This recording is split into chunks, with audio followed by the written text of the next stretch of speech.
BRS పార్టీలో జరుగుతున్నటువంటి కుటుంబ కుంపటి గురించి, కూతురు తండ్రిని ఉద్దేశించి రాసినటువంటి లేఖ గురించి, అందులో పొందుపరిచినటువంటి అంశాల గురించి చాలా స్పష్టంగా మీడియా ముఖంగా తెలంగాణ ప్రజానికానికి చెప్పడం జరిగింది. తర్వాత అవి ఫేక్ లెటర్లని, లేకపోతే కాంగ్రెస్ పార్టీ నుంచి నేనే ఏదో తయారు చేసినా అని, లేకపోతే అందులో వాస్తవాలు ఏమీ లేవని, వాళ్ళ కింద ఉండి జీతాలు తీసుకుంటున్నటువంటి కొంతమంది సోషల్ మీడియా, తర్వాత కొంతమంది యూట్యూబ్ ఛానళ్ళు, తర్వాత వాళ్ళ ప్రచారం తప్ప వేరే ప్రజానికమో లేకపోతే ప్రజాస్వామ్యమో పట్టించుకున్నటువంటి కొంతమంది, ఇవన్నీ ఇదంతా కూడా ఒక ఫేక్ న్యూస్, ఫేక్ లెటర్లు అట్లాంటివి లేనే లేవు అని మాట్లాడితే, నిన్న విమానాశ్రయంలో స్వయాన కల్వకుంట్ల కవిత గారు ఆమె రాసినటువంటి లేఖ గురించి ప్రస్తావించినటువంటి అంశాన్ని నేను మళ్ళొకసారి గుర్తు చేస్తూ, ఆమె అక్కడికి ఆపకుండా కేసీఆర్ గారు దేవుడు లాంటి వాడు, కానీ ఆయన చుట్టుముట్టు కూడా దయ్యాలు చేరినాయి అనేటటువంటి ఒక అంశాన్ని ప్రస్తావించిండ్రు. ఈరోజు కాంగ్రెస్ పార్టీ ఇదే వేదిక నుంచి ఇంకొన్ని విషయాలు కూడా మేము ముందుకు తీసుకొని రాగలుగుతున్నాం. ఏమని, అసలు కన్న బిడ్డ తండ్రితోటి పంచుకోలేనటువంటి పరిస్థితులు, ఉత్తరాలు రాసి మరి చెప్పుకోవాల్సినటువంటి దుస్థితి, మరి ఆ దేవుడి పక్కన ఉంటున్నటువంటి ఏ దయ్యాలు కలిగించినాయి అనేటటువంటిది మనం మాట్లాడుకోవాలి. ఆమె దృష్టిలో, కవిత గారి దృష్టిలో కేసీఆర్ గారి పక్కనే ఉంటూ కన్న కూతురి యొక్క సమావేశాన్ని కూడా జరగనీయకుండా, తన మనసులోపటి మాటల్ని కూడా చెప్పనీయకుండా ఆపినటువంటి అతిపెద్ద దయ్యం ఎవరు అనంటే సంతోష్ రావు. కనీసం ఫోన్లు చేసినా తండ్రికి ఫోన్లు ఇవ్వలేనటువంటి పరిస్థితికి, చెప్పుకుందామనంటే చెప్పనియనటువంటి పరిస్థితికి కేసీఆర్ గారి పక్కనే ఎప్పుడు వండుకుంటా, ఎవరు మాట్లాడాలన్నా, ఎవరు కలవాలన్నా, ఎవరు ఏం చేయాలనో పరోక్షంగా ఈరోజు పార్టీని నిర్ణయిస్తున్నటువంటి శక్తిగా సంతోష్ రావు ముందుకున్నాడు. ఎమ్మెల్యేలు పత్రికలు ఈయనకపోతామనంటే కూడా దర్శనానికి ధరలు పెట్టినటువంటి చరిత్ర ఆయన కుంతి అనేటటువంటిది ఇదే మీడియా ముఖంగా నేను చెప్తా ఉన్నా. ఇక కేటీఆర్ గారు ఈరోజు ప్రెస్ మీట్ పెట్టి ఆయన మాట్లాడిండు. ప్రజాస్వామ్యం అంట, ఇదో కొత్తగా చెప్పిండు వాళ్ళు పదం, ప్రజాస్వామ్యం. కాంగ్రెస్ పార్టీ నుంచి మేము ఒకటే అడుగుతా ఉన్నాం, కన్న కూతురు తండ్రితోటి మాట్లాడనీయని పరిస్థితి, ఉత్తరాలలో బాధలను పంచుకునేటటువంటి పరిస్థితి వచ్చింది అనంటే ఇది ఏ ప్రజాస్వామ్యం కిందకి వస్తుందో కేటీఆర్ గారు జవాబు చెప్పాలి. ఇప్పుడు మా పార్టీ ఉంది, ఎవరైనా కూడా వచ్చి మా పిసిసి అధ్యక్షులు గారిని కలవచ్చు, ఎవరైనా మాట్లాడవచ్చు. అది మంచి అయినా చెడైనా బాధ అయినా ఇంకోటి ఏదైనా. ప్రజాస్వామ్యం గురించి మాట్లాడినటువంటి కేటీఆర్ గారు మీ కుటుంబ సభ్యుల్లో మరీ ముఖ్యంగా మందితో పోల్చుకుంటే కవిత గారి గురించి మాట్లాడింది. ఈరోజు మా పార్టీ అని ఎంతసేపు కవిత గారిని దూరం చేసి మాట్లాడండి. మీ లోపల ఉంటున్నటువంటి కుంపటి ఈరోజు బాటంగా బహిర్గతం అయింది కాబట్టి, స్వయాన కవిత గారే నిన్న మీడియా ముఖంగా చెప్పిరు కాబట్టి ఇంకా దాగుడు మూతలు అక్కడ ఎక్కడున్నాయి. కానీ నేను ఈరోజు ఈ యొక్క ప్రెస్ మీట్లో ముఖ్యమైనటువంటి ఒక ఉద్దేశం ఏంటిది చెప్పదలుచుకున్నామనంటే, ఈ దయ్యాలు అనేటటువంటి పదంలో అతిపెద్ద దయ్యం సంతోష్ రావుగా, తర్వాత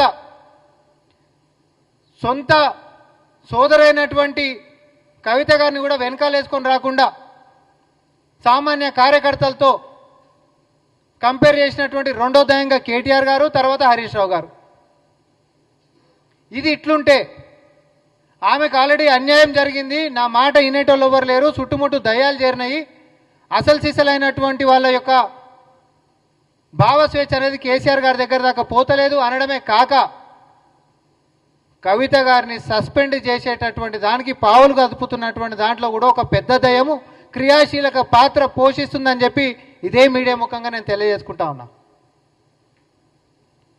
మరి అది సాయంత్రం కింటమా రేపటి కింటమా, కానీ ఖచ్చితంగా, ఎందుకనంటే ఎప్పుడైనా అంతర్గతంగా ఉంటున్నటువంటి వ్యవహారాలని బాహటంగా మాట్లాడితే, రాజయ్య గారి దగ్గర నుంచి మొదలు పెట్టుకుంటే ఈటెల రాజేంద్ర గారి దాకా కూడా మరి చరిత్రను గిట మనం బేరీజు వేసుకుంటే క్రమశిక్షణ చర్యలు తీసుకున్నటువంటి బీఆర్ఎస్ పార్టీ, మరి అవే క్రమశిక్షణ చర్యలు కుటుంబ సభ్యులైనటువంటి కవిత గారి మీద కూడా తీసుకోవాలనేటటువంటిది ఒక దయ్యమే దీనికి బాగా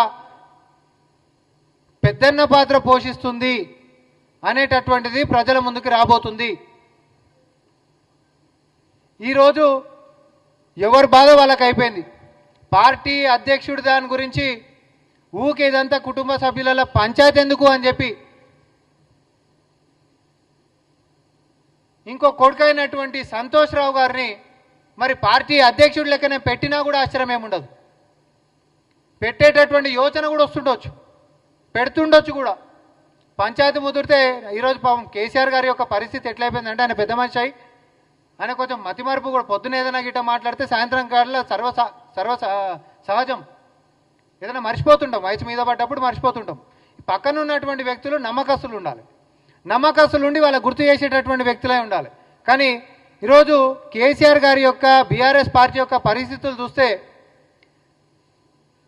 తమిళనాడు దివంగత నేత మాజీ ముఖ్యమంత్రి జయలలిత గారి గుర్తొస్తుంది నాకైతే.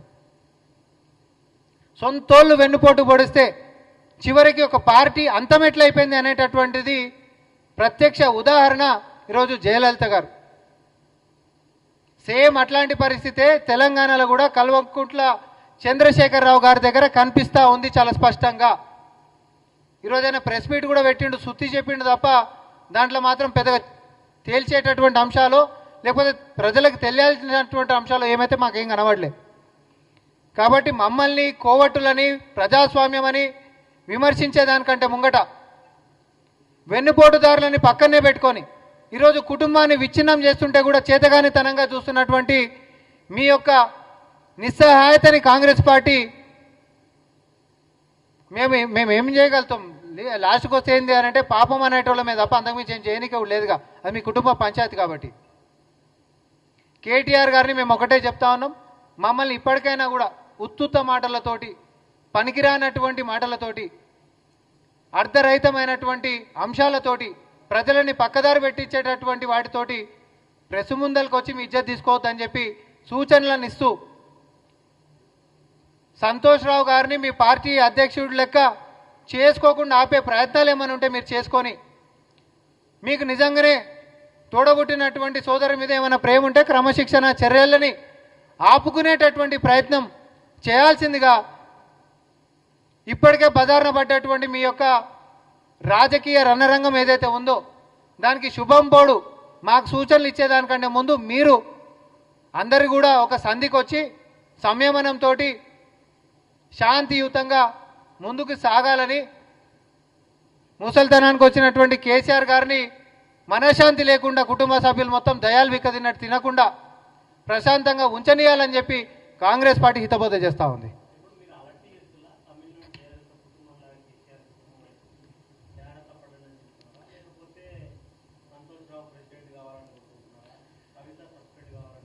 నేను ఇప్పుడు కూడా చెప్తున్నా, మళ్ళీ నేను వాస్తవాలే చెప్తా ఉన్నా. కుటుంబంలో రగులుతున్నటువంటి చిచ్చు ఆల్రెడీ రగిలింది. ఆ అగ్గి అనేటటువంటిది ఈరోజు ఆర్పంగానే ఆగిపోతుందా ఆరిపోతుందా అనేటటువంటి ఇది అయితే నాకైతే ఏం కనబడతలేదు. అది కవిత గారి మీద వారు తీసుకోబోతున్నటువంటి క్రమశిక్షణ చర్యలు ని బట్టి కూడా మనందరికి కూడా ఇప్పుడు నేను మీడియా ముఖంగా నేను చెప్పిన ఆమె మీద ఇప్పటికి కూడా క్రమశిక్షణ చర్యలు అని చెప్పి గిట్ట ముందుకు పోతే అది ఆగేటటువంటిది కానే కాదు. ఇప్పటికైనా కొంచెం మనం బజార్లో పడవద్దు, ఇంకింత ఇజ్జత్ తీసుకోవద్దని గిట్ట అనుకుంటే ఏడున్న దుకాణాన్ని ఆపేసుకొని ఫస్ట్ నలుగురు కలిసి ఒకటే రూమ్లో కూర్చొని సంధిగా మాట్లాడుకొని ముందుకు పోతేనేమో దానికి ఏమైనా బతికేసే గంత ఉంటుంది. లేకపోతే మాత్రం ఇక దాని భగవంతుడు కూడా కాపాడలేడని చెప్పి చెప్తా ఉన్నాం మేము.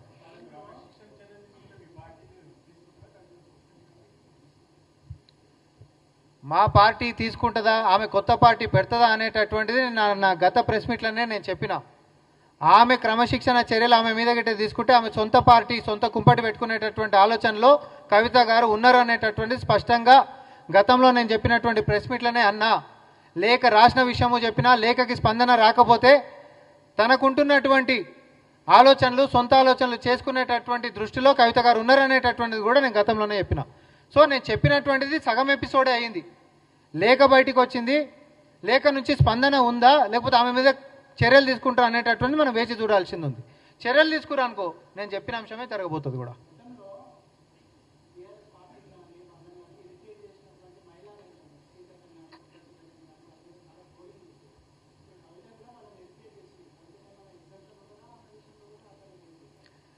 ఎగ్జామ్షన్ గిట్ట ఉండాలనుకుంటే పంచాయతీ ఇంత దూరమే రాకంటే ముంగటనే ఒడిసి కొట్టుకునేటోళ్ళు, అయిపోగొట్టుకునేటోళ్ళు.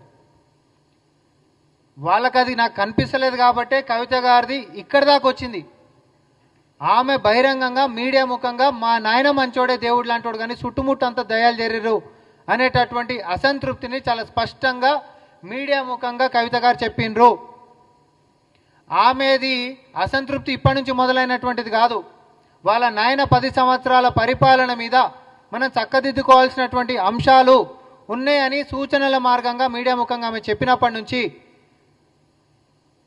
సీక్రెట్గానే లేఖ రాసినప్పటికీ కూడా స్పందించకపోతే లేఖ బహిర్గతమైనటువంటి దాకా, లేఖ బహిర్గతం అయితే కూడా అక్కడికి ఆగకుండా ఆమె మీద గిట్ట క్రమశిక్షణ చర్యలు తీసుకొని ఆమెని బయటికి పంపించేటటువంటి కుట్రలు సఫలీకృతం అయితే మాత్రం ఆ కుటుంబం ఎట్టి పరిస్థితులలో ఇప్పటికే ఆగమాగం ఉంది. అది రేపొద్దున నిలబడేటటువంటి పరిస్థితి లేదు అని చెప్పి నేను తెలంగాణ ప్రజలకి చెప్పదలుచుకున్నా.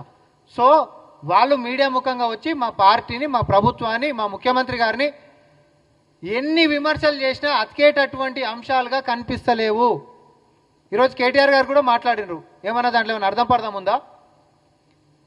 ఈడీ కంట విజ్ఞప్తి చేసిరంట, తర్వాత రాజీనామా చేయాలంట, మేమనంట విచారణకు హాజరు కావాలంట. విచారణకి హాజరు కావాలని నోటీసులు వచ్చినాయండి ఏమన్నా? అసలు ఏ పేరు వచ్చింది, ఎక్కడొచ్చింది, ఏ ప్రస్తావనలు వచ్చింది? ఎప్పుడో 2015లో మూసేసినటువంటి నేషనల్ హెరాల్డ్ కేసుని మొన్న ఎన్నికల కంటే ముంగట బీజేపీ కావాలని ఎందుకు తోడింది? ఇవన్నీ జరిసే పక్కన పెడితే నేను తెలంగాణకే కన్ఫైన్ అవుతాం.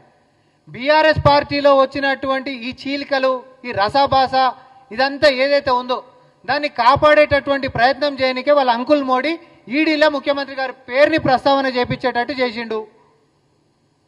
ఈడ కూడా ఏంటిది అని అంటే డైవర్టింగ్ పాలిటిక్స్. ముఖ్యమంత్రి గారి మీదకి ఏదో రాజకీయం కొంచెం మళ్ళింది అనుకోండి, ఏదో జరిగిపోతుందని అప్పటిలోపల వీళ్ళు ఏదో సంధికి వచ్చి చక్కదిద్దుకునేటటువంటి ప్రయత్నం చేయాలని వాళ్ళ మోడీ అంకులు సపోర్ట్ చేస్తున్నటువంటి సిస్టమ్ లెక్క చూడాల్సిందే తప్ప వేరేది కాదు.